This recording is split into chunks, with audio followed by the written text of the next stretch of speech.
Bonjour à toutes et à tous et bienvenue pour cette nouvelle vidéo de plusieurs petits sujets.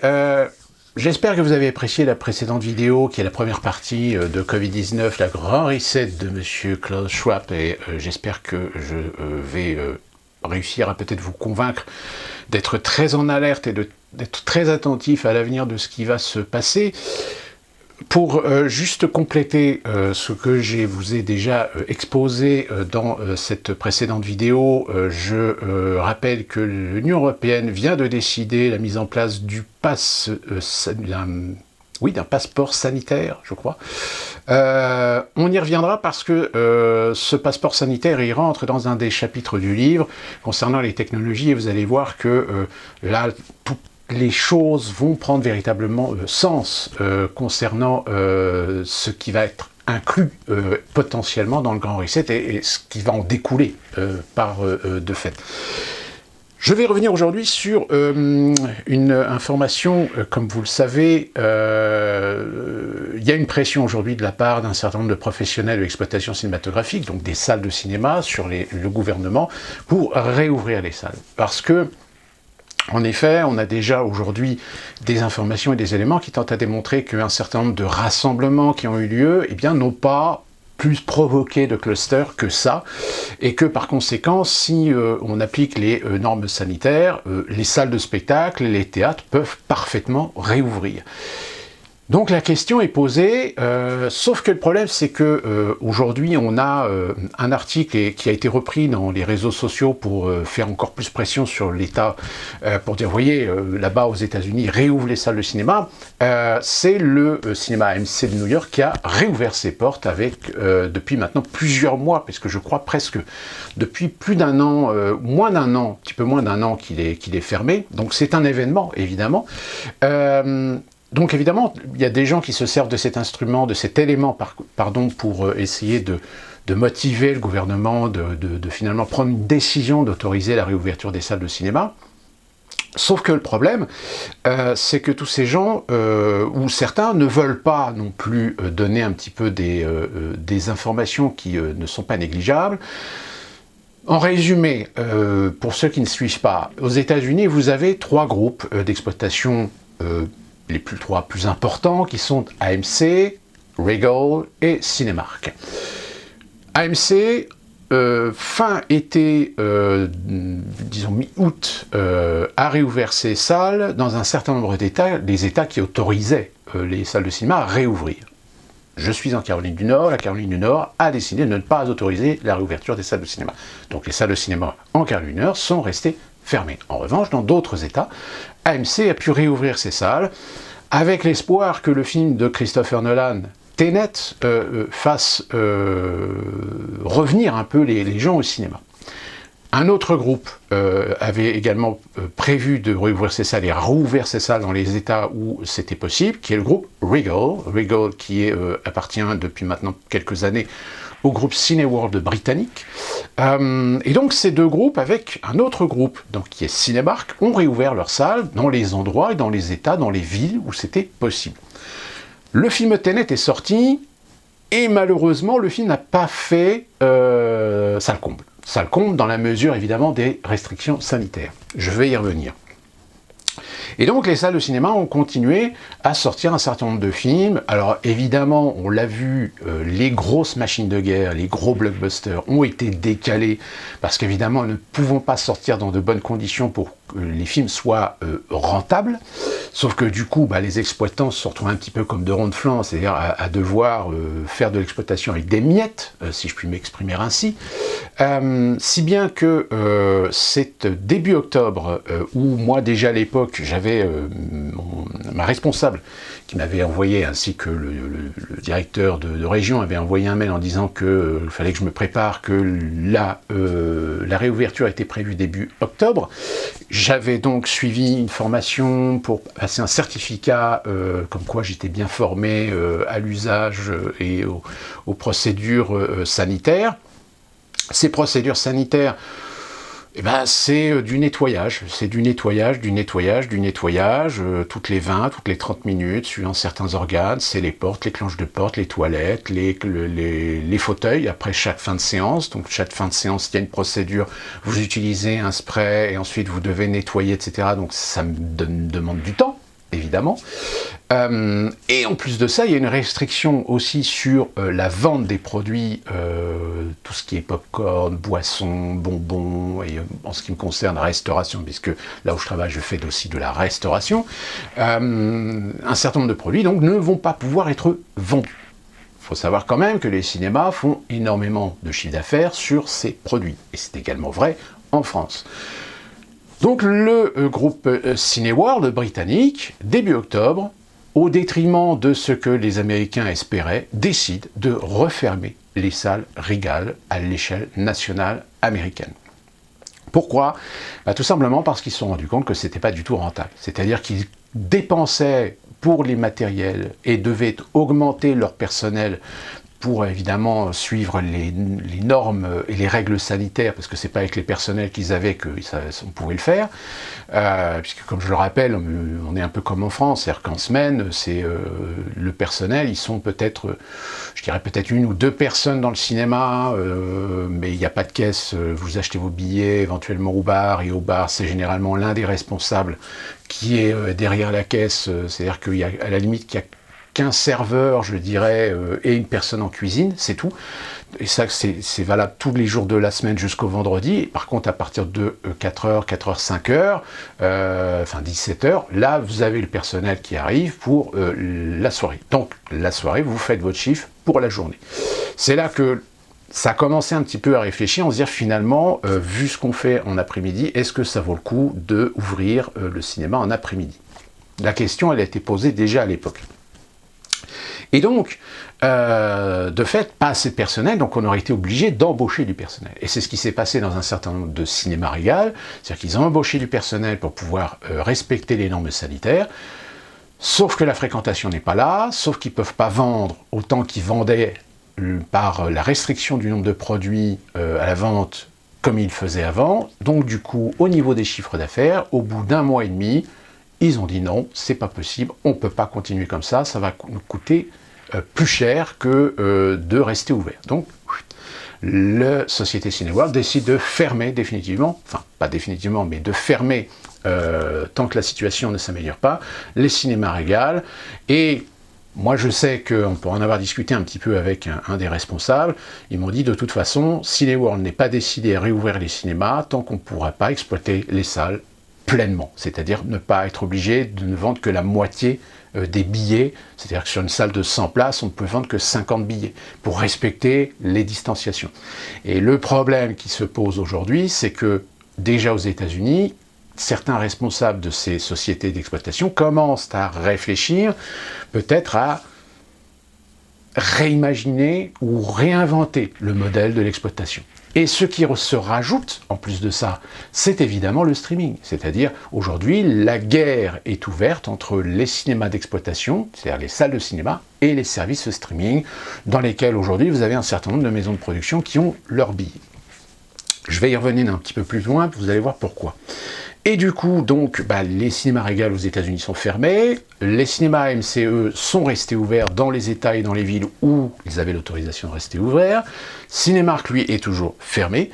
Et sauf que, mois de décembre, début janvier, la société AMC a dit ouvertement à l'État fédéral en disant, voilà, nous, en 2021, il nous faut, alors je ne sais plus, je crois que c'est 271 millions je crois, de ces 271 millions de dollars, un chèque, parce que sinon, soit on ferme des cinémas, donc on met tout le monde au chômage, etc., et on risque de créer une sorte de désert culturel, entre guillemets, dans un certain nombre de villes, puisque c'est vrai que les salles de cinéma aux États-Unis, c'était quelque chose qui était très présent, même dans des petites bourgades, dans des petites villes, il y avait toujours un cinéma, sauf qu'évidemment la télévision dans les années 60, ça a complètement ratissé je dirais, le paysage des écrans américains, et dans l'émergence évidemment des multiplexes, si bien que vous avez des villes, plus ou moins des grandes ou moyennes villes qui en effet ont beaucoup de cinéma, et par contre vous avez des villes où il n'y a plus de cinéma du tout. Donc ça rajoute encore, si vous voulez, un problème non négligeable. Le problème qui se pose également, c'est que aujourd'hui, on n'a aucune visibilité sur les vaccinations. Même si aux États-Unis, certains sont très rassurants, et que vous avez même aujourd'hui une récupération idéologique, puisque, je rappelle, le gouverneur du Texas, ainsi que celui du Mississippi, et là on a également l'Arizona, et un autre État qui ont décidé à différentes échelles d'arrêter les normes sanitaires, surtout le Texas. Le Texas, ils ont dit ça y est, c'est bon, on n'oblige plus les gens désormais à porter le masque, la distanciation, etc. Ça sera en revanche de la responsabilité des individus d'être responsables. C'est la responsabilité des magasins, la responsabilité des lieux de culte, des lieux de culture, etc. Quand même de respecter plus ou moins un certain nombre de règles. Mais l'État du Texas, désormais, n'impose plus rien. Ne fait plus de répression vis-à-vis des restrictions ou des normes sanitaires concernant la Covid-19. Donc évidemment, là c'est politique, hein, c'est pas pour prouver ça y est, on va commencer à revenir à la normale, etc. Non, non, c'est purement politique. Hein. On verra dans quelques semaines s'il n'y a pas des conséquences à terme de cette décision, en sachant qu'aux États-Unis, il y a encore de plus en plus de cas avérés chaque jour, et il y a de plus en plus de morts. Mais là encore, on ne va pas revenir sur les chiffres, parce que les chiffres, il faut savoir les lire, il faut savoir les interpréter, il faut savoir les comparer aussi à une réalité de la population américaine, tant dans les comportements que dans l'état de santé aussi de la population américaine. Donc je reviens un petit peu sur les cinémas, et là, aujourd'hui, aux États-Unis, on a déjà, je dirais, une sorte de laboratoire réel de ce qu'est aujourd'hui la cohabitation qui devient de plus en plus difficile entre les services streaming et les cinémas. Sauf qu'en France, j'ai l'impression qu'en fait, ils veulent la réouverture parce que les grands exploitants ils perdent énormément de pognon, même si de toute façon ils attendent le chèque de l'État pour compenser leurs pertes. Le fait est, c'est qu'ils n'ont pas l'air de réagir, qu'ils ne feront pas du cinéma comme ils faisaient avant.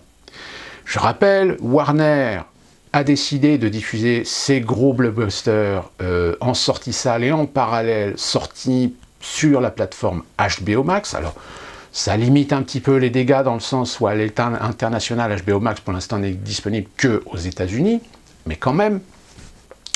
Et le fait est, c'est que, alors en effet, je sais qu'il y a des Français qui réussissent à voir les films sur HBO Max. En fait, la tactique, c'est qu'ils utilisent un VPN, ce qui leur permet de passer en dessous du radar de la géolocalisation, et ensuite ils utilisent en fait le code d'une personne qu'ils connaissent aux États-Unis.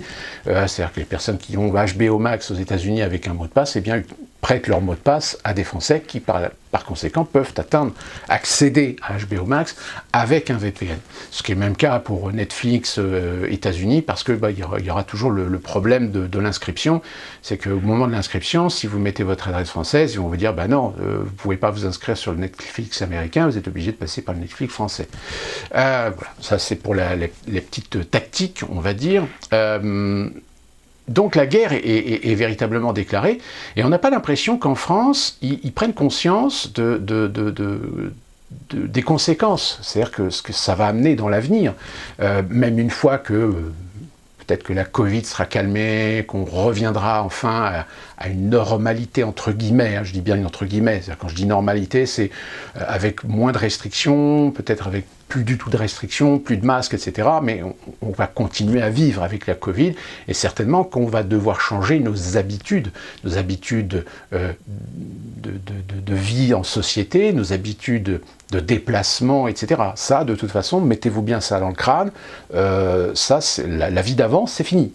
C'est-à-dire qu'on va retrouver peut-être en effet quelques éléments de la vie d'avant, mais la vie d'avant, en totale liberté, on fait ce qu'on veut, etc., sans distanciation, sans masque, sans rien, sans prendre précaution de normes ou de responsabilité sanitaire, entre guillemets, ça, vous oubliez. Ça va être... vous en avez, de toute façon, vous allez en manger jusqu'en 2022, hein, je vous le dis tout de suite.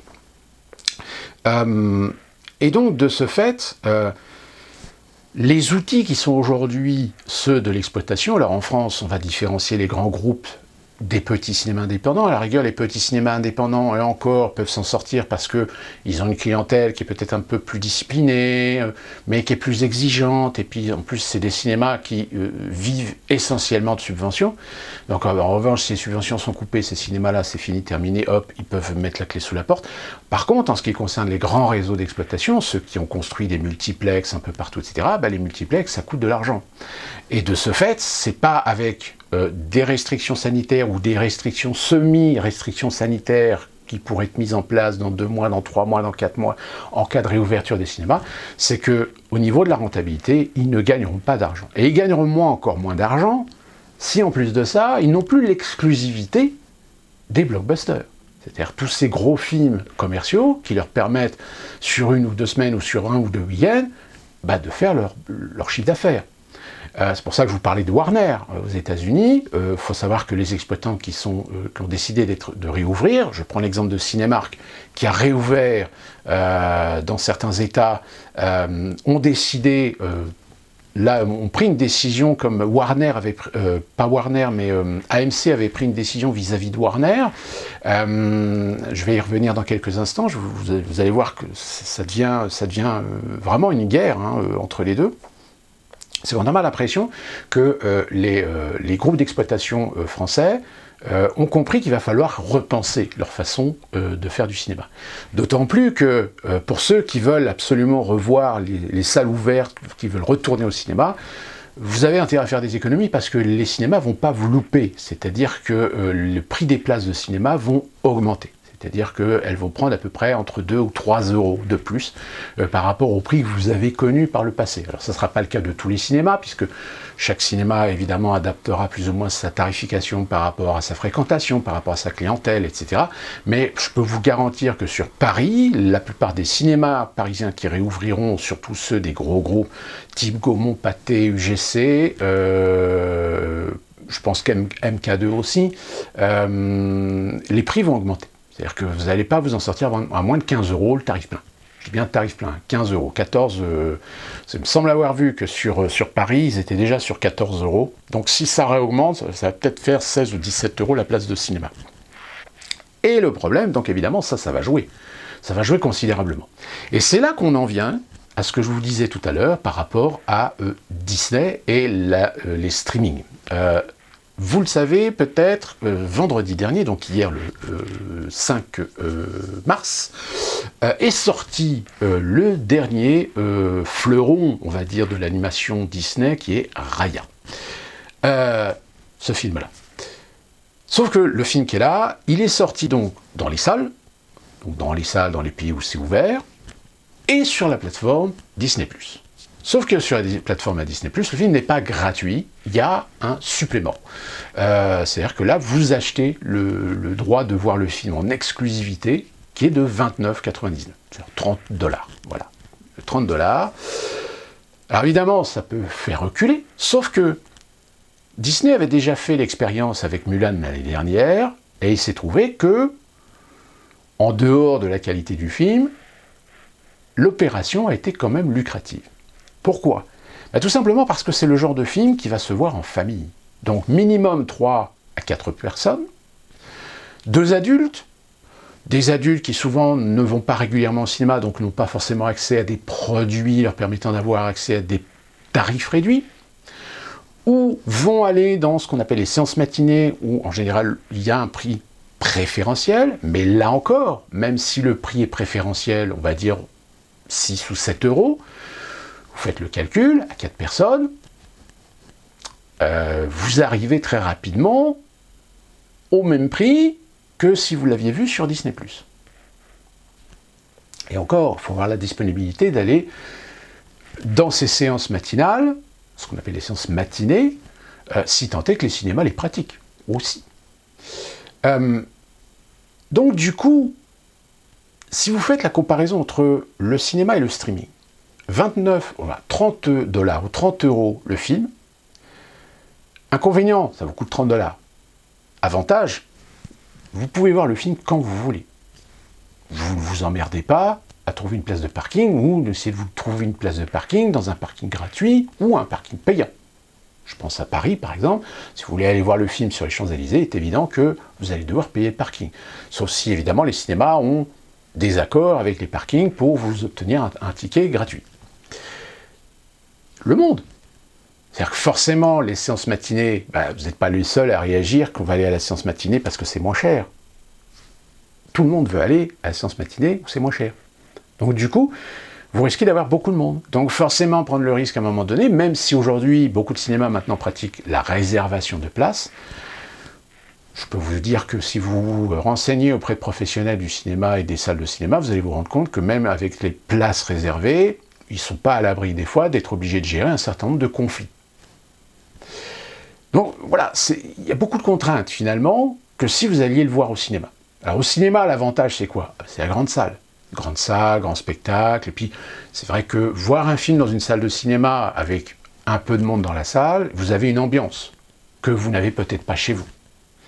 Mais il faut savoir une chose, c'est que même si aujourd'hui c'est l'argument qui est utilisé par les professionnels du cinéma en disant oui mais il y aura toujours des gens pour aller au cinéma parce que le cinéma c'est justement c'est du spectacle, c'est de l'ambiance. Vous avez aujourd'hui des générations de gens qui n'ont rien à foutre de l'ambiance. Eux ce qu'ils veulent, c'est leur consumérisme personnel, voir le film quand ils veulent, tranquille, chez eux, sans de contraintes d'horaire, sans de contraintes d'être obligé de trouver une place de parking, sans de contraintes d'arriver en retard, sans contrainte de prendre le risque de se retrouver dans la salle à plus trouver sa place parce que on est arrivé, le film a déjà commencé depuis 5 minutes et qu'il fait noir dans la salle et qu'on n'arrive pas à trouver la place et qu'on n'a personne, il n'y a pas de personnel pour vous accompagner avec une lampe torche, etc. Et puis il y a d'autres gens aussi qui vont arriver et que vont vous foutre la lampe torche dans la gueule, etc. Entre les gens qui vont sortir pour aller pisser, pour les gens qui vont répondre à leur téléphone parce qu'ils peuvent pas s'en empêcher toutes les 5 minutes à regarder leur écran. Je pense que certains d'entre vous, là, tout d'un coup, se reconnaissent. Et que finalement, on est quand même plus peinard chez soi à regarder son petit film tranquille. Certains vous diront, oui, mais tout le monde n'a pas de quoi satisfaire au grand spectacle. Quand vous regardez aujourd'hui le prix d'un écran plat, voire même d'un écran plat à 4K, voire des barsons qui font même du Dolby Atmos, c'est un investissement qu'il y a pas mal de gens qui se sont permis de le faire avec ce qu'ils ont touché comme chômage. En tout cas, aux États-Unis, c'est ce qui s'est passé. Aux États-Unis, il y a beaucoup de gens qui ont profité du chômage pour changer leur système high-tech. Donc, ça encore, c'est une réalité. Et c'est une réalité qui va évoluer. Et je dirais même qu'aujourd'hui, même dans la profession, vous avez des gens qui ont même les pieds sur terre, ont je dirais une fibre sur la réalité. Aujourd'hui, savent très bien que voir un film sur un petit téléphone ou sur une tablette, ça pose aucun problème à certaines générations. Encore une fois, confort, je le vois quand je le veux, pas m'emmerder à aller au cinéma, avec du monde. Vous voyez, on est dans une société consumériste. Et le consumérisme, c'est quoi? C'est satisfaire un plaisir. Si vous ne prenez pas de plaisir à aller voir un film en salle parce que vous êtes coincé par l'horaire, vous êtes coincé par le prix, vous êtes coincé par les gamins qui veulent le popcorn, le boisson, qui veulent les bonbons, etc., vous choisissez l'option de le voir sur un service streaming. Même qui est de payer 30 $, 30 $, vous rentrez dans vos frais. Je rappelle, si vous êtes une famille de 3 ou 4 personnes, sans compter les grands-parents, etc., la sortie familiale, elle peut très très vite grimper à 100 €. Donc, en plus, les pop-corn, vous allez à Carrefour, à Lidl, ou le pop-corn, vous en avez pour 2 €, 3 €. Alors que pour la même quantité, ça va vous coûter 15 € dans le cinéma. Donc ça, voilà, c'est des politiques. Mais je veux dire, ça fait depuis de nombreuses années que des gens prévenaient. On disait, mais attendez, vous ne pouvez pas continuer à faire monter les prix comme ça, parce qu'il y a un moment donné, les gens ne vont pas avoir les moyens. Et l'excuse, l'argument, c'est de dire, oui, mais c'est un service. C'est pas notre activité principale. Notre activité principale, c'est l'exploitation cinématographique. Oui, mais il y a un moment donné où si vous avez un supermarché dans le coin, ou... non, je dirais... alors vous avez encore de la chance, parce qu'il y a des gens qui sont un peu feignasses, qui ne savent pas faire le poids de mesure, mais dans un contexte tel que celui qu'on a aujourd'hui, où vous avez des gens qui vont avoir perdu leur boulot, qui ne vont pas toucher du chômage ad vitam aeternam, la sortie cinéma, je pense qu'à mon avis, au niveau de la fréquentation, ça va chuter. Et en France, ce qui est dommage, c'est qu'ils ne prennent pas ce qui est en train de se passer aux États-Unis, c'est qu'aux États-Unis, aujourd'hui, on a un recul de plusieurs mois, dans les endroits ou dans les grandes villes où les cinémas ont réouvert, où on a ça. Alors, en dehors de l'aspect, du problème, du manque de blockbusters, mais très clairement, la fréquentation n'est pas là. Qui plus est, la fréquentation n'est pas là, mais en plus, les gens ne consomment pas. Très peu. Donc c'est pour ça que la société britannique a dit stop, on arrête tout. Si c'est pour dépenser plus que ce qu'on gagne, c'est pas intéressant. Et c'est pour ça qu'à l'heure actuelle, même si là, avec les campagnes de vaccination, certains espèrent voir la lumière au bout du tunnel, moi j'ai pas l'impression qu'aujourd'hui il y a une réelle volonté de réouvrir les salles de cinéma et de continuer à faire d'exploitation comme ils faisaient avant. Je pense que là, ils sont en train de réfléchir à comment on va s'adapter. Comment on va faire les choses pour qu'on ne soit pas obligé de perdre de l'argent, parce que, un, on ne va pas avoir de blockbusters pas suffisant, et deux, on a aujourd'hui les streamings qui sont en train de nous bouffer. Et donc, je reviens sur cet exemple que je vous ai donné de Disney et de Raya. Donc, Raya, 30 $ sur la plateforme Disney+, peut-être plus cher si vous allez le voir dans un cinéma. Et le fait est, c'est que aujourd'hui, il y a une réalité dans le marché du cinéma. Et vous avez quand même quelqu'un qui n'est pas négligeable à considérer dans l'opinion, qui est monsieur, je retiens mes lunettes, Bob Chapek. Bob Chapek, c'est le PDG de Disney. Alors je rappelle, Disney aujourd'hui, c'est un empire. Disney, c'est Lucasfilm, toutes les franchises Star Wars, Indiana Jones. C'est tous les Marvel, même si certains Marvel ont des franchises qui ont été signées avec d'autres productions, comme ça avait été le cas par exemple pour les Spider-Man et les X-Men qui avaient été signés avec la Fox. Mais aujourd'hui, la Fox, c'est aussi Disney, puisque 21 Century Fox... 21 Century, c'était la société qui englobait toutes les activités cinéma du groupe Fox, et c'est pour ça d'ailleurs qu'aujourd'hui, après le rachat donc de la Fox par Disney, le fameux logo avec le, vous savez, le ta-ta-ta-ta, aujourd'hui, regardez bien sur les nouveaux films, ce n'est plus Fox, c'est 20th Century Studio. Le Fox a disparu. Regardez bien la prochaine fois. Et donc, c'est aussi donc Pixar. Donc, vous voyez l'hégémonie Disney. Donc, quand le PDG de Disney dit, je vous lis, je pense que le consommateur est probablement plus impatient qu'il ne l'a jamais été auparavant. Là, il parle de la réouverture éventuellement des salles, a-t-il déclaré. Je pense que le consommateur est probablement plus impatient qu'il ne l'a jamais été auparavant, a-t-il déclaré. D'autant plus que maintenant, il a le luxe de disposer d'une année entière pour obtenir des titres chez lui, pratiquement au moment où il le souhaite. C'est ce que je viens exactement de vous expliquer. Je ne suis donc pas sûr qu'il y ait un retour en arrière, mais nous ne voulons certainement pas faire quelque chose comme couper les jambes d'une exposition théâtrale. C'est-à-dire que là, il prend quand même des pincettes en disant « les cinémas », il n'est pas question qu'on vous tue, mais en revanche, votre présence, qui était quand même non négligeable pour nous, producteurs, distributeurs, aujourd'hui, à cause du streaming, votre rôle va être considérablement changé. C'est-à-dire que peut-être que votre modèle économique, il va falloir peut-être le revoir, complètement. Et il y a aussi...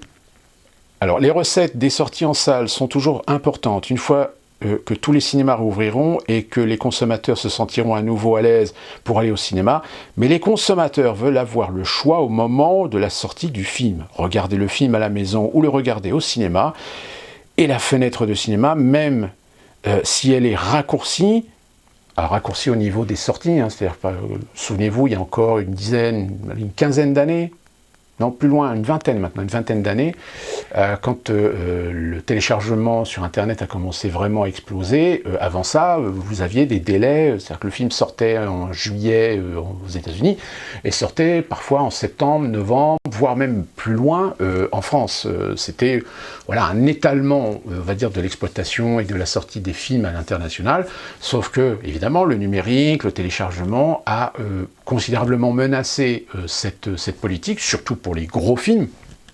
Et à partir donc de la fin des années 90, 99, 2000, on a eu des gros films, Harry Potter, Les Seigneurs des Anneaux, les premiers Marvel, ont motivé à finalement faire des efforts pour faire des sorties mondiales. C'est-à-dire que on sortait les films selon comment les pays sortaient les films, généralement le vendredi, sauf la France, où en France on sortait le film en mercredi. Il y a d'autres pays également qui sortent les films. C'est pour cette raison d'ailleurs que les Star Wars, ce qui était très amusant, c'est que vous avez certaines compagnies aériennes qui en ont profité pour permettre à des Américains qui ne pouvaient pas attendre le vendredi de venir faire un vol en France pour voir le film, par exemple à Paris, au Grand Rex, puis ensuite retourner aux États-Unis le mercredi. Et c'est encore vrai aujourd'hui, puisque les sorties de salles aux États-Unis, c'est toujours le vendredi. Alors maintenant ils font des avant-premières, mais généralement le film sort officiellement le vendredi, mais le film est déjà en exploitation dès le jeudi soir, alors qu'en France le film sort le mercredi. Donc vous voyez un petit peu, il y a toujours un petit problème, mais on réduit quand même les risques qu'il y avait déjà à l'époque. Et donc, et la fenêtre du cinéma, même si elle a été raccourcie, est tout simplement pénible pour le consommateur. Elle n'a jamais été conçue pour profiter aux consommateurs, elle a été conçue pour profiter aux salles de cinéma. Et là, le streaming, en effet, c'est que le streaming, on apporte le film. Alors, on apporte le film suivant les modèles et les modalités d'abonnement. Vous avez des films qui sont gratuits parce que englobés dans le catalogue d'abonnement, comme des fois vous avez des exclusivités qui peuvent être gratuites. C'est le cas d'HBO. Mais HBO, je rappelle, pour l'instant, c'est que le marché américain. Peut-être dans l'avenir qu'ils commenceront peut-être à faire payer les nouveaux films.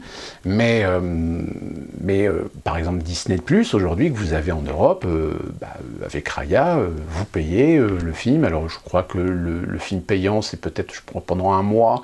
HBO, qui est Warner, donc tous les films Warner, tous les blockbusters Warner vont sortir pendant un mois, en même temps que les salles sur HBO. Ça a été le cas, par exemple, pour Wonder Woman qui est sorti le 25 décembre et donc est resté un mois sur HBO et sans surcoût, totalement gratuit. Et en plus de ça, avec une qualité, avec un effort de qualité, puisque le film était disponible en 4K et avait même, je crois, était disponible en Dolby Atmos ou en Dolby, je ne sais plus, FX, pour ceux qui étaient équipés. Et donc, il rajoute, monsieur Chapek, « Il est évident que les cinémas ne vont pas revenir à 100%, a déclaré monsieur Chapek. Mais il est bon de savoir que nous avons la possibilité pour les gens qui veulent en profiter chez eux, parce qu'ils ne se sentent pas du tout à fait sûrs d'aller au cinéma, qu'ils ont ce choix. » Donc là, Chapek prend des pincettes, mais il le dit. Les salles de cinéma, il va falloir que vous réfléchissiez, il va falloir que vous vous repensiez. Parce que nous, on a notre business, et notre business aujourd'hui, c'est les plateformes streaming. Preuve en est, c'est que là, début mars, vient d'ouvrir une nouvelle plateforme streaming, mais qui est combinée en fait sur une autre plateforme déjà existante, qui est Paramount+.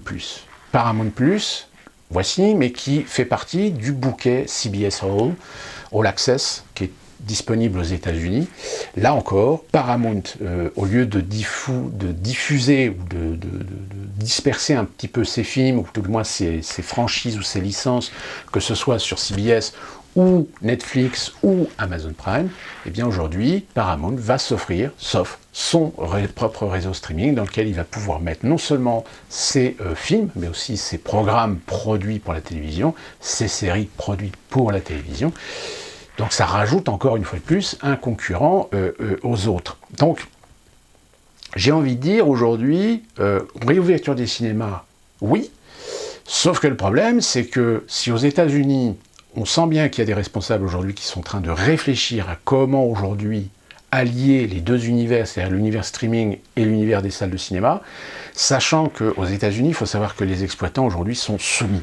Sont soumis maintenant aux distributeurs. Un distributeur, c'est celui qui distribue les films pour le compte des producteurs.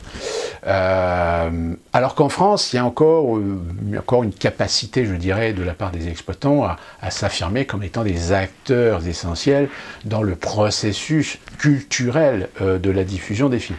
Sauf que ça, les plateformes qui arrivent en France, et c'est pas le gouvernement, même si on sent bien qu'on va essayer de bidouiller des lois, ou bidouiller des taxes, comme ça a été le cas pour Netflix, ils vont essayer de sauver finalement les cinémas. Sauf que, comment vous voulez sauver les cinémas si au bout d'un moment, les distributeurs streaming américains vont dire « Bon, les Français, vous êtes gentils, vous nous emmerdez, et bien maintenant, nos films, on va les sortir uniquement sur nos plateformes. » Et si vous sortez les films sur les plateformes, il n'y a pas de licence d'exploitation en salle. Donc s'il n'y a pas de licence d'exploitation en salle, le film échappe complètement à la chronologie des médias. Vous voyez un petit peu le truc? C'est pour ça que aujourd'hui en France, il y a certains responsables, certains experts, certains professionnels qui s'inquiètent, parce qu'ils le savent. Ils savent que si jamais Netflix, Amazon, Disney+, Apple+, Apple TV+, ou demain HBO qui arrive sur le marché français, ou même Paramount+, ou d'autres, parce qu'il y en a d'autres qui vont de toute façon qui vont arriver, décident que leurs gros films, ils ne les sortiront pas dans les salles françaises, et les sortiront directement sur leur plateforme pour échapper aux contraintes des réglementations françaises sur l'exploitation des films, eh ben, les exploitants, vous allez l'avoir dans l'os, forcément. Mais ça, apparemment, on n'a pas l'impression que... on a l'impression, oui, que encore une fois de plus, en France, on va compter sur l'État pour légiférer et obliger les producteurs, les distributeurs américains plus particulièrement, à sortir leurs films obligatoirement dans les salles et obligatoirement respecter les 5, les 8, les 12, les 36 mois de chronologie des médias avant de pouvoir les mettre disponibles, etc. sur leur plateforme. Alors je crois qu'ils ont négocié, le dernier accord qui a été prévu, c'était, je crois, je ne sais plus, je crois que j'en avais parlé dans une précédente vidéo, je crois que c'est 5 semaines ou 7 semaines, ou je ne sais, non, 15 semaines, quelque chose comme ça, entre la sortie en salle et la mise en disponibilité sur leur plateforme. Mais là encore, je veux dire, pourquoi est-ce que les Américains, pourquoi d'autres pays européens pourraient avoir accès à certains films sur les plateformes streaming et pas les Français ?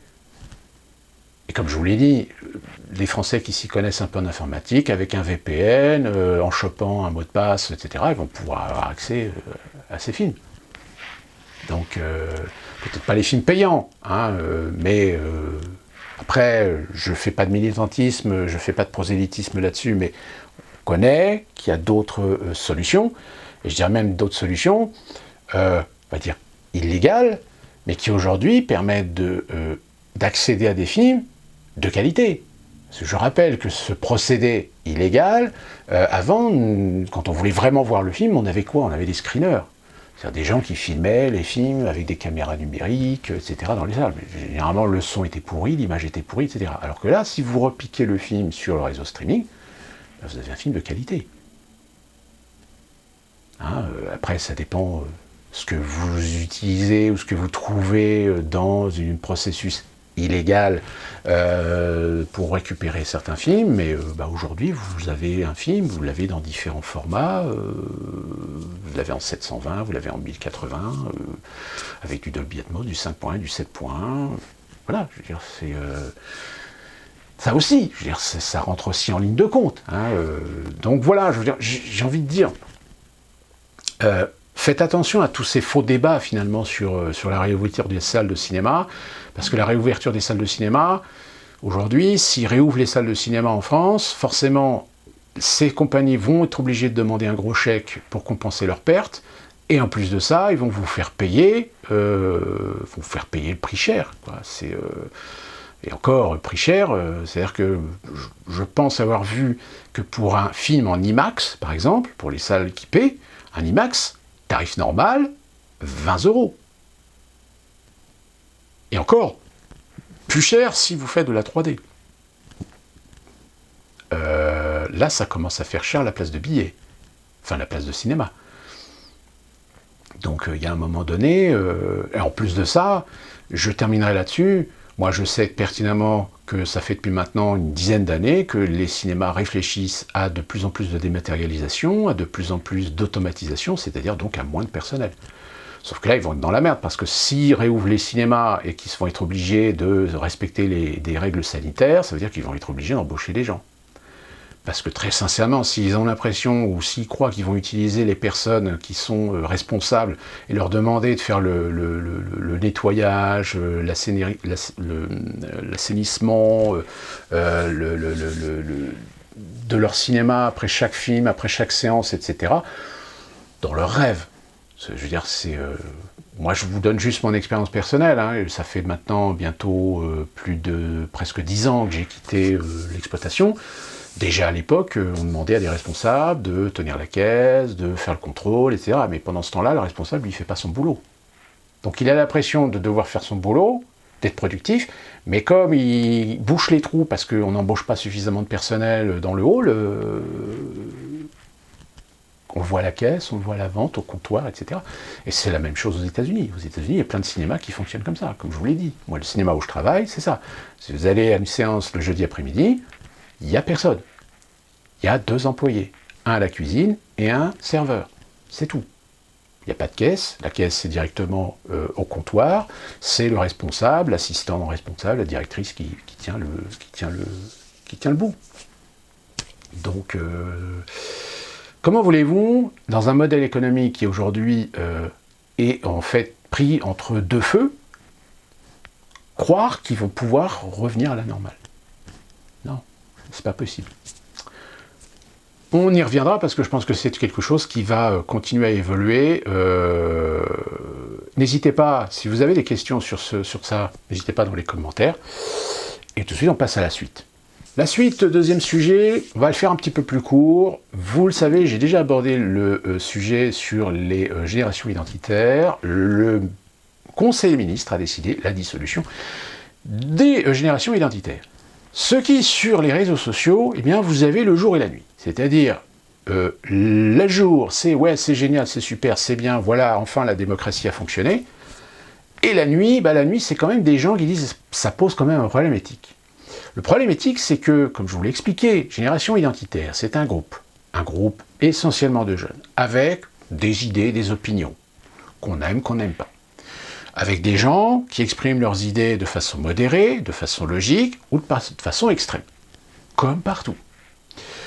C'est un groupe qui n'est absolument pas reconnu coupable, à l'heure actuelle, de quelque délit que ce soit.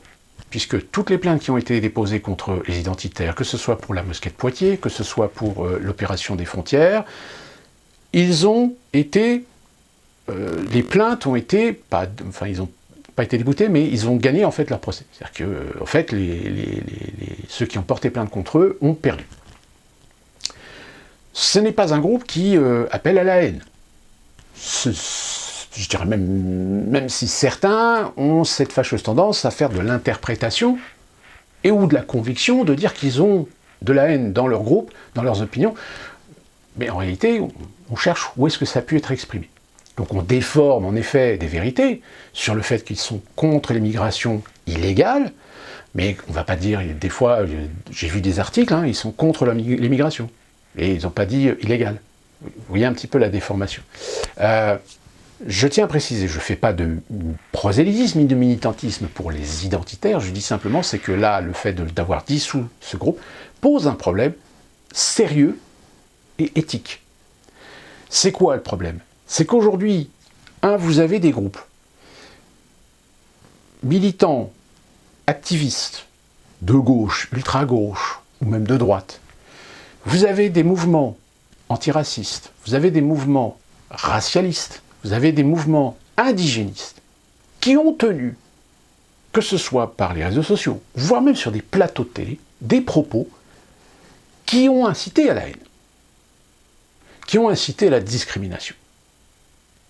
Et voire, et je le dis très ouvertement parce que certains propos de certains activistes, des minorités, des représentations, des afro-français, ou des maghrébins, ou des islamistes, etc., ont des propos anti-français, et des propos anti-blancs. Et pourtant,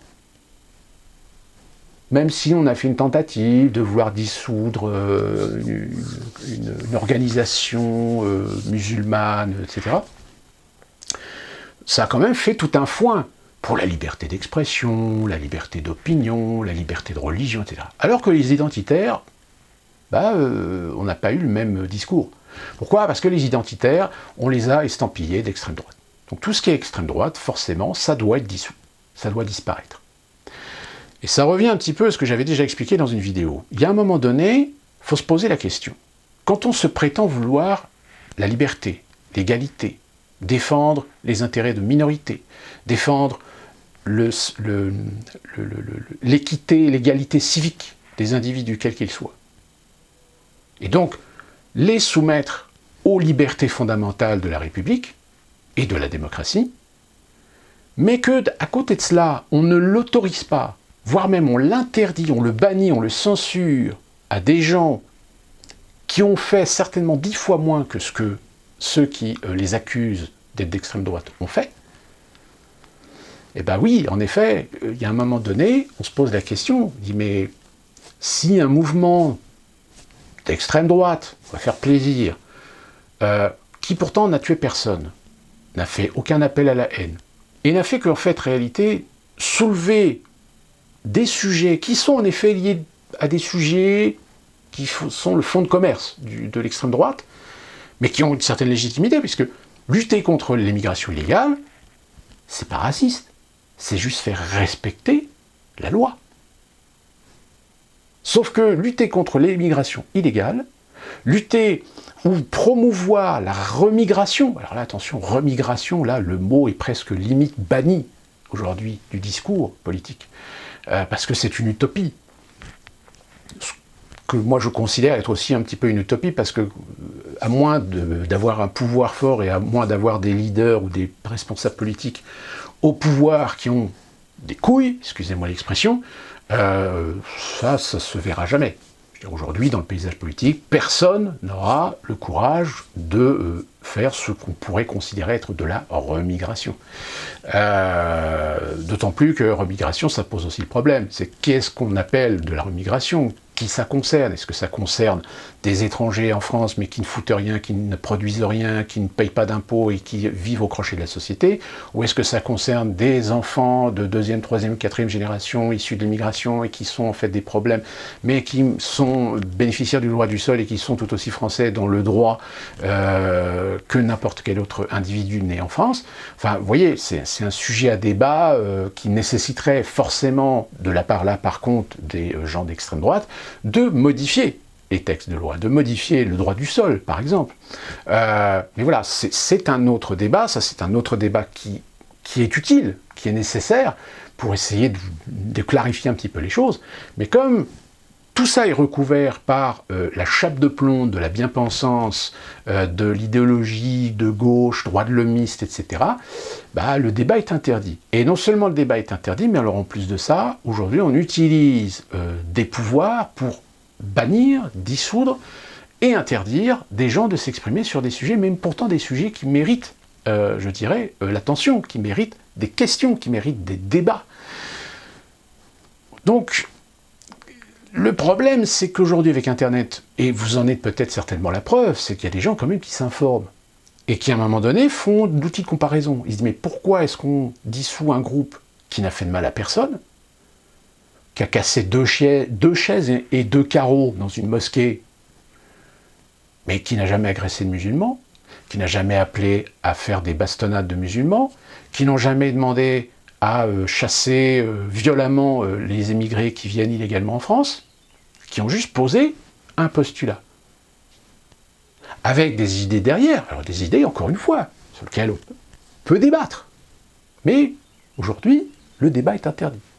C'est que si vous abordez certains sujets, vous êtes forcément d'extrême droite. Donc vous devez disparaître.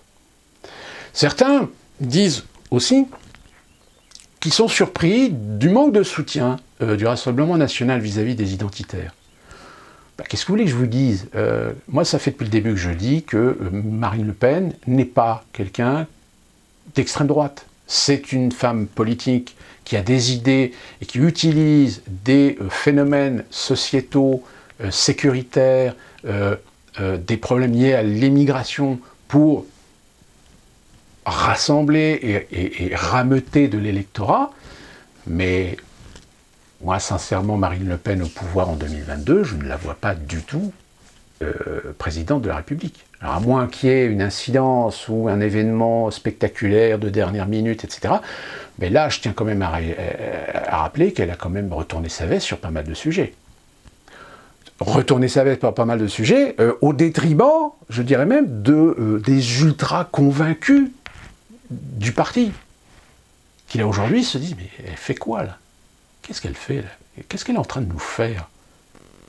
Revenir sur sa considération de éventuellement peut-être rester dans l'Union européenne, mais vouloir peut-être négocier quelque chose.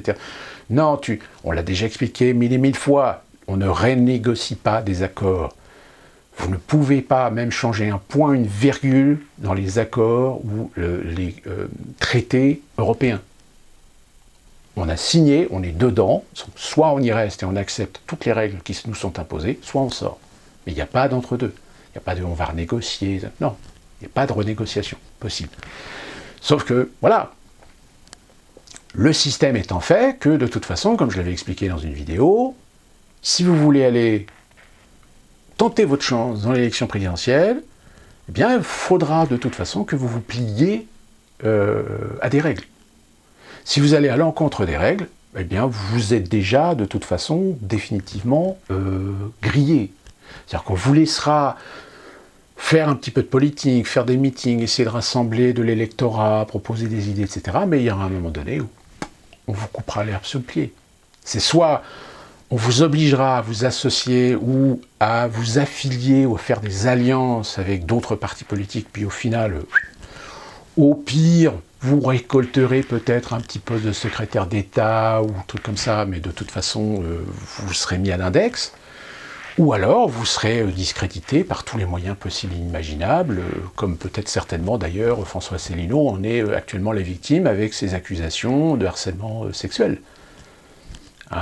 Puisque le bonhomme ne veut pas s'affilier, ne veut pas s'allier, et ne veut pas lâcher le morceau, parce que lui, il est président d'un parti qu'il a fondé, qu'il a créé, donc c'est lui qui se trouve légitime à devoir être candidat à l'élection présidentielle, et pas laisser Philippot, Dupont-Aignan, ou je ne sais qui d'autre aller à sa place.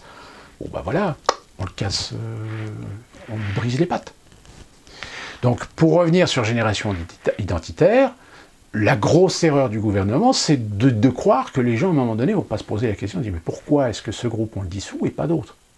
Qui pourtant ont des idées, des expressions, des opinions, font de la propagande, même violente, brutale.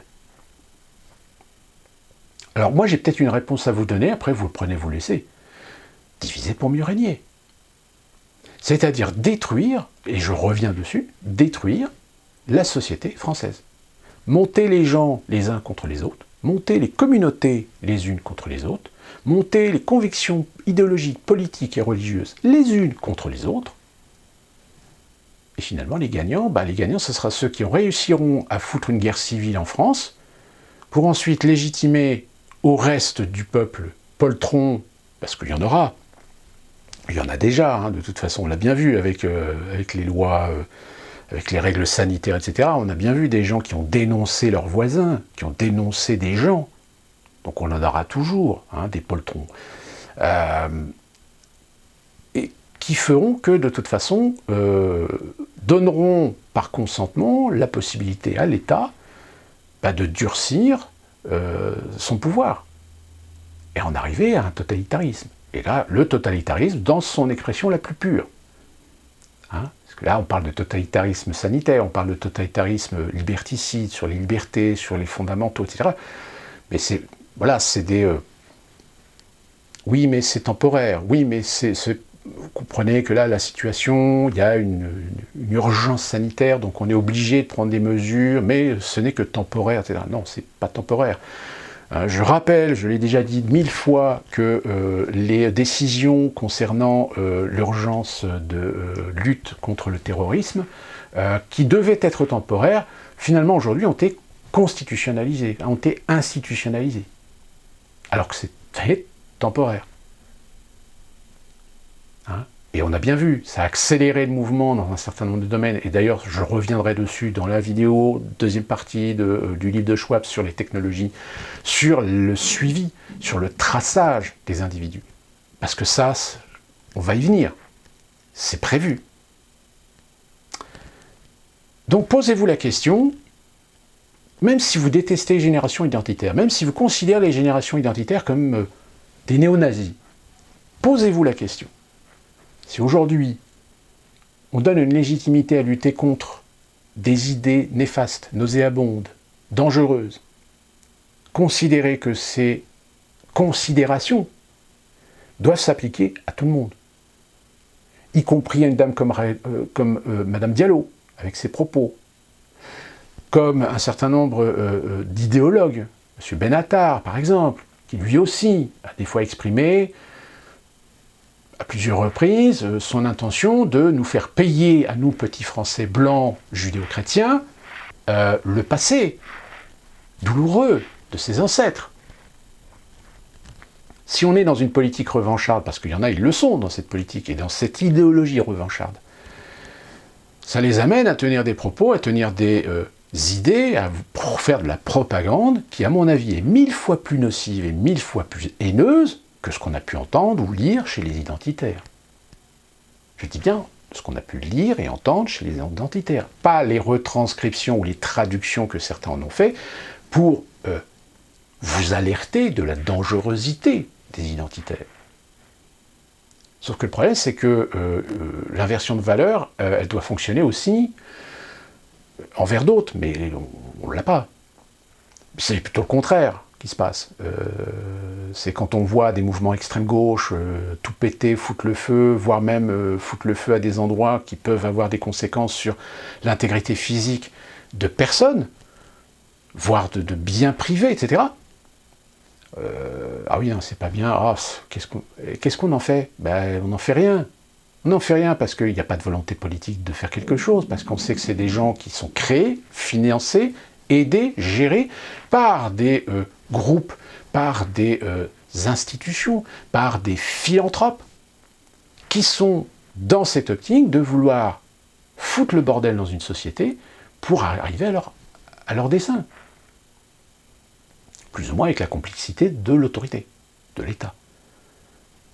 Hein, et ça amène aujourd'hui aussi le problème de la police.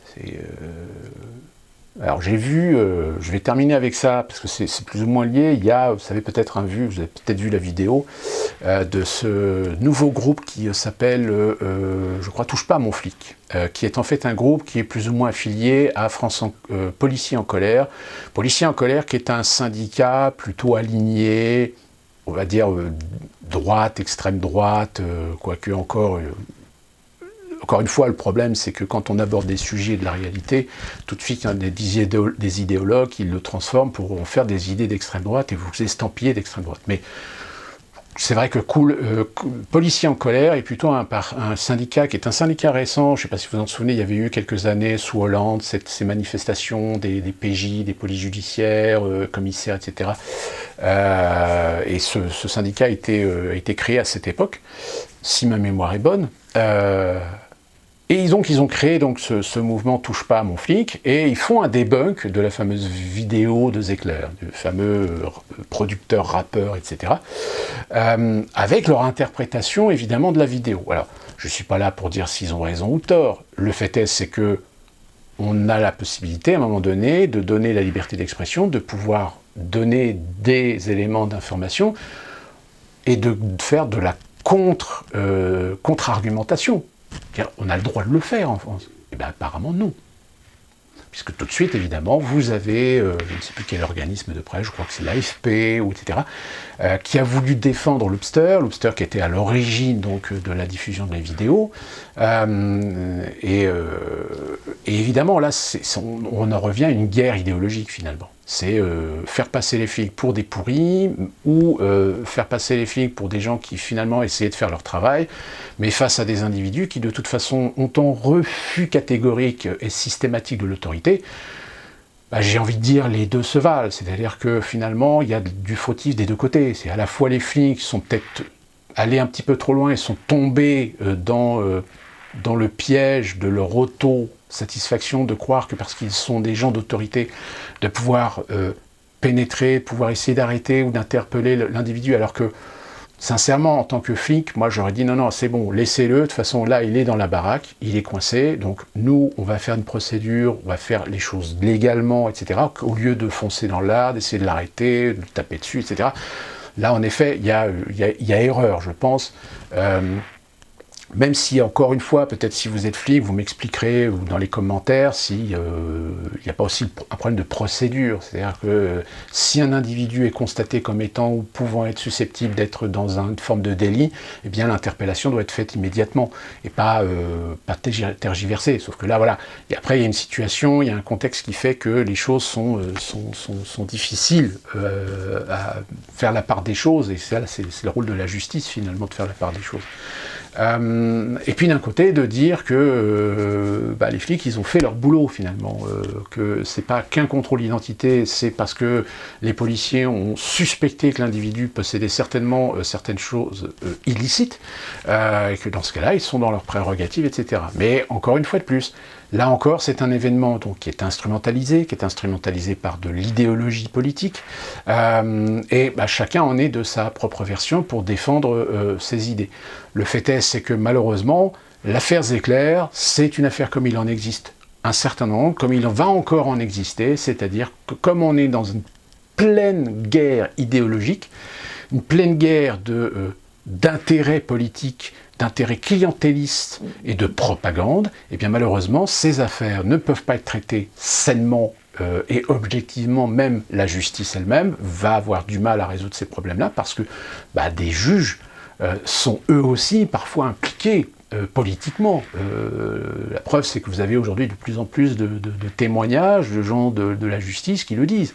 Ils disent, s'il existe des magistrats aujourd'hui qui sont des magistrats honnêtes, éthiques, faisant bien leur boulot, etc., il y en a d'autres qui se font littéralement acheter idéologiquement et politiquement pour saquer un certain nombre de gens, pour résoudre de façon expéditive un certain nombre d'affaires, et finalement créer de l'injustice et créer du déséquilibre finalement et qui devient de plus en plus flagrant parce que malheureusement aujourd'hui force est de constater que on a de plus en plus d'actes de violence, d'agression, voire de meurtre de la part d'individus qu'on se demande à un moment donné quand on voit le CV, mais qu'est-ce qu'ils foutaient encore en France ces gens-là? C'est des étrangers en situation irrégulière qui étaient sous le coup d'expulsion. Et pourquoi ils étaient toujours là? Tout simplement parce qu'il y a des procédures administratives qui sont tellement des usines à gaz que ça permet à des individus finalement de rester en France.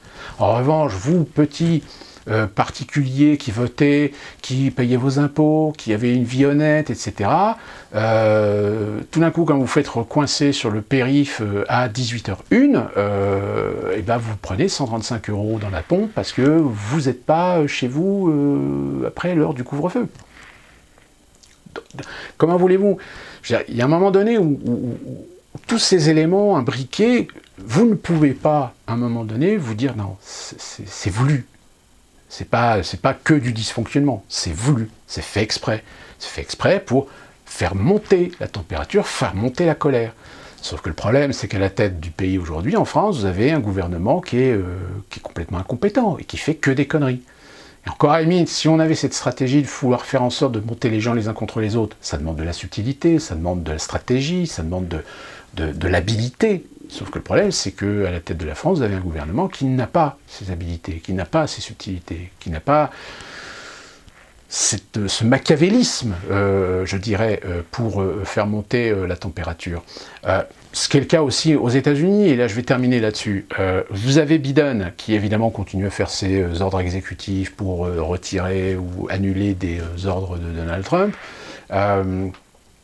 Donald Trump qui est revenu sur la scène, qui promet qu'il va tenter de revenir sur le devant de la scène, mais comme évidemment l'univers progressiste américain veut tout faire pour l'empêcher de se représenter en 2022, là vous avez je crois une représentante de Californie qui a décidé de porter plainte contre lui pour les actions et pour les actes, les événements qui se sont produits le 6 janvier au Capitole. Donc on rebolote, on va remettre encore le couvert.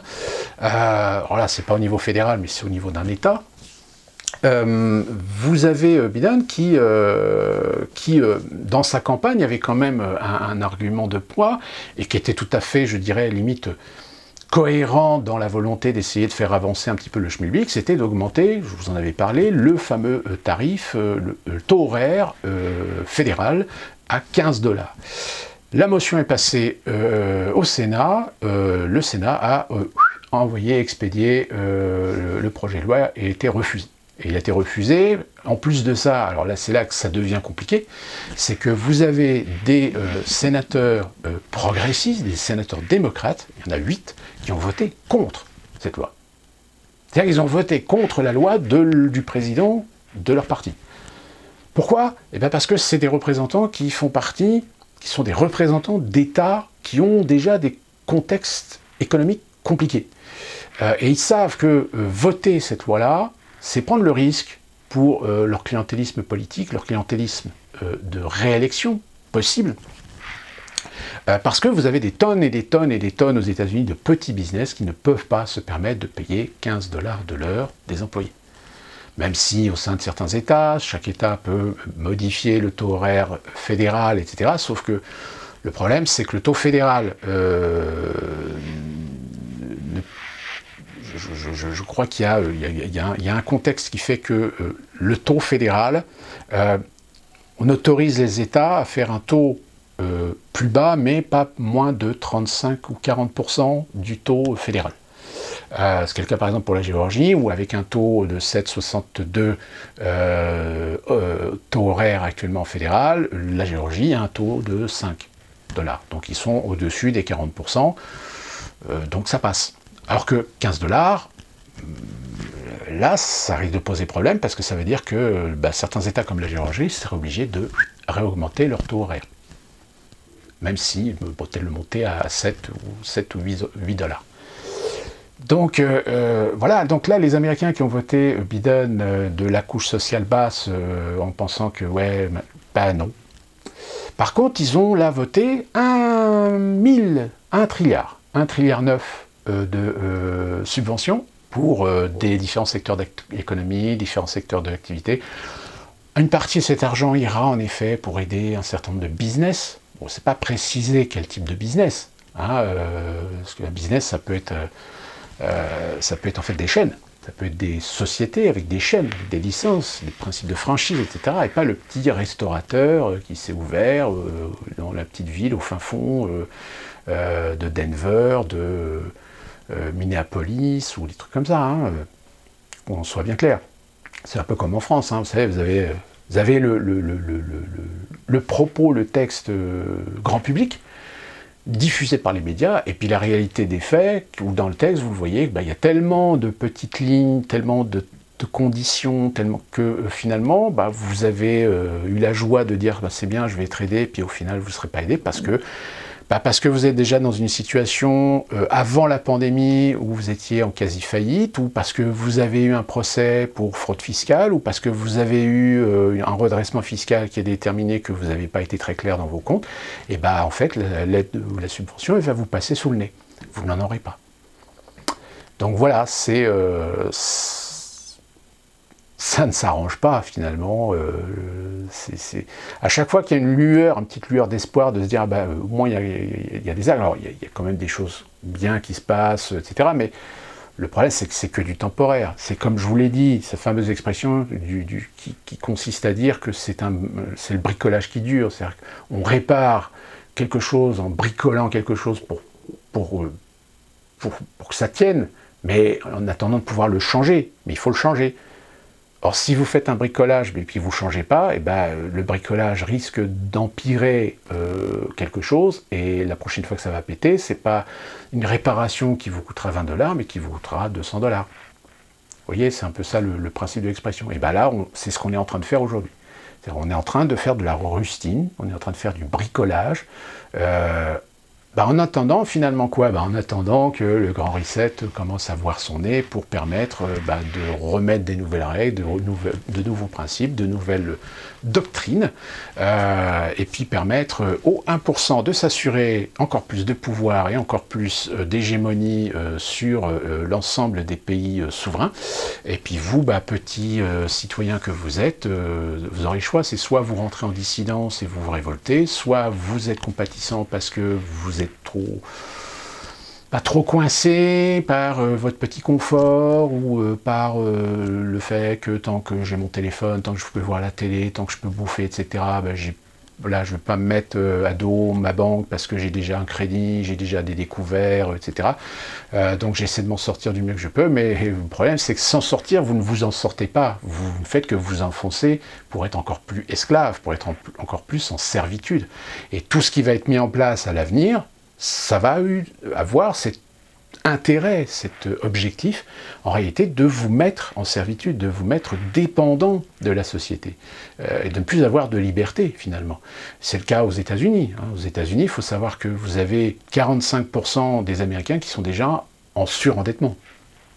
Après, il y en a, ils se démerdent, ils arrivent à s'en sortir, etc., mais ils sont déjà surendettés. C'est-à-dire que ce sont 45% d'Américains qui vont transmettre de l'endettement déjà à leurs enfants. C'est énorme. Que ce soit bien clair dans vos esprits. C'est aujourd'hui, aux États-Unis, vous avez une portion de la population américaine qui, de toute façon, laissera en héritage de la dette personnelle à leurs enfants. C'est pour ça que y a des fois des enfants qui se font la malle et puis ils veulent plus entendre parler de leurs parents ou trucs comme ça parce que ils se disent de toute façon c'est pour continuer à vivre ma vie avec que de l'endettement jusqu'à la fin de mes jours, ça ne vaut pas d'intérêt. Et je terminerai sur ce projet aussi, qui était un projet proposé par Biden, qui était de supprimer ou d'alléger l'endettement des étudiants. Là, c'est pareil, vous avez certains, surtout ceux vraiment de la frange très à gauche, comme Cortez, etc., qui rappellent, souvenir de Biden, qu'il va falloir qu'il s'attelle à cette proposition, à ce problème, à ce sujet, sauf qu'on sent bien que c'est très timide. C'est très timide parce que comment aller faire avaler au peuple américain que, oui, si on réduit, ou si on soulage, ou si on allège la dette aujourd'hui des étudiants américains, c'est en fait les Américains qui vont devoir la payer, la dette. Comme ils payent déjà la dette globale. Qu'on soit bien clair. Et on comprendra aisément que la fiscalité d'un certain nombre de villes, la fiscalité d'un certain nombre d'États vont devenir tellement insupportables pour des petites classes moyennes que les petites classes moyennes, elles commencent à se barrer de ces États, de ces grandes villes. Sauf que ces grandes villes, quand elles vont devoir avoir à aller chercher de la main-d'œuvre pas chère, sous-qualifiée pour... ils vont aller chercher quoi ? Ils vont aller chercher l'immigration. Ce qui est déjà le cas. Qu'on soit bien clair. Sauf que le problème, c'est que si on a un besoin d'immigration pour remplacer une population américaine, petite classe moyenne, petite classe ouvrière, etc., qui part dans des États où ils gagnent en style de vie, le problème, c'est que si vous en avez besoin de 200 dans une ville, en fait, il y en a 2200 qui vont arriver. Donc forcément, ça ne fonctionne pas. Surtout quand on voit Biden qui veut essayer de régulariser quasiment tous les illégaux qui sont arrivés sur le territoire américain depuis 4 ans, c'est-à-dire pendant toute la période de Trump. Vous voyez un petit peu le bordel que ça va générer. Mais bon, ceci dit, c'est pas mieux en France, hein. Je dirais même qu'en France, c'est pire. Parce qu'encore, l'avantage qu'on a aux États-Unis, c'est que si vous avez une émigration massive de populations essentiellement hispaniques, ça reste quand même des populations qui ont une culture plus ou moins similaire. C'est-à-dire une culture plutôt judéo-chrétienne, il y a un petit peu de protestants, mais surtout catholiques. Donc, si vous voulez, au niveau culturel, il n'y a pas trop de confrontation, il n'y a pas trop de différence. Ce qui n'est pas le cas en Europe. Je veux dire, avec les populations musulmanes, en plus, si vous rajoutez la religion, le Coran, le radicalisme, le salafisme, plus les conflits interethniques entre chiites et sunnites, entre palestiniens et israéliens, entre d'autres tribus, entre Kurdes, Turcs, entre je ne sais plus quel autre encore, entre Yéménites ou... bah, vous avez une situation quand même relativement explosive. Et c'est déjà le cas. Déjà, ça commence déjà à se taper dessus pour des questions de territoire. Parce que, soyons clairs, hein, quand même que dans les réseaux criminels organisés en France, c'est pas des réseaux qui sont tenus par des franco-français. C'est souvent des organisations de gens qui sont issus soit de certains pays d'Europe centrale ou pays de l'Est, voire Maghreb, voire Moyen-Orient. Hein, qu'on se le dise. Alors je ne parle pas des gens qui sont très très hauts, hein, ceux qui ont les finances, etc., mais ceux qui sont des exécutants, ceux qui sont des gestionnaires, on va dire des subalternes de zones, de secteurs, en général, et comme eux aussi ils sont en crise, donc forcément il va falloir essayer d'étendre le marché, d'étendre la zone d'achalandise. Sauf que la zone d'achalandise, c'est celle qui appartient aux concurrents. Hein, je pense qu'à Marseille, ça ne fait que commencer. Donc voilà, c'était une longue vidéo encore, hein, nom de Dieu. Mais il y a tellement de choses à dire, et tellement de choses à remettre un petit peu les points sur les i et les barres sur les t. J'espère que vous portez bien, protégez-vous.